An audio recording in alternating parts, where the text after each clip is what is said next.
ભારતમાં કોરોનાએ ફરી એકવાર માથું ઉંચક્યું છે। અમદાવાદની સારવાર સિવિલ હોસ્પિટલ સજ્જ છે। કોરોનાને લઈને સજ્જ થઈ છે હોસ્પિટલ પ્રશાસન એક્શન મોડમાં આવ્યું છે। ગુજરાત કે પછી અમદાવાદમાં હાલ કોઈ કેસ નથી। સારવાર સિવિલ હોસ્પિટલના સુપ્રિન્ટેન્ડન્ટનું નિવેદન, વૃદ્ધો અને બાળકોને સાવચેત રહેવાની જરૂર છે। ડોક્ટર રાકેશ જોશીએ જણાવ્યું છે કે સામાન્ય શરદી ખાંસી હોય તો પણ માસ્ક પહેરવું હિતાવહ છે।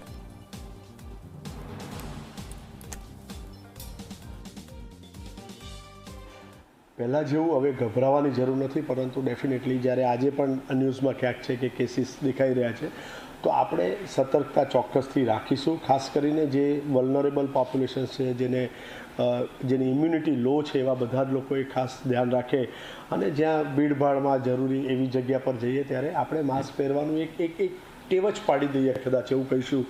કારણ કે એ ન માત્ર કોવિડ પરંતુ ઘણા બધા રેસ્પિરેટરી ઇન્ફેક્શનથી આપણને એનાથી બચાવી શકે છે। એટલે એવું કોઈ પરિસ્થિતિ આવે તો આપણે એ રીતે એને એવોઇડ કરી શકીએ। બીજી વસ્તુ કે જે જગ્યા પર અત્યારે સપોઝ સર્વેલન્સમાં ક્યાંય કોવિડ આવે છે, તો બાય એન્ડ લાર્જ એસિમ્પ્ટોમેટિક લોકો વધારે હોય છે અથવા સામાન્ય શરદી ખાંસીવાળા લોકો હોય એને પણ પોઝિટિવ આવી શકે છે। એટલે બિલકુલ ગભરાવાની જરૂર નથી, સતર્કતા રાખવાની, બાળકો અને વૃદ્ધો ઉપર ખાસ કાળજી રાખવાની, જેથી કરીને આપણની ઘરની અંદર આનો ક્યાંય પગપેસારો ના થાય અથવા કેસીસ ન આવે।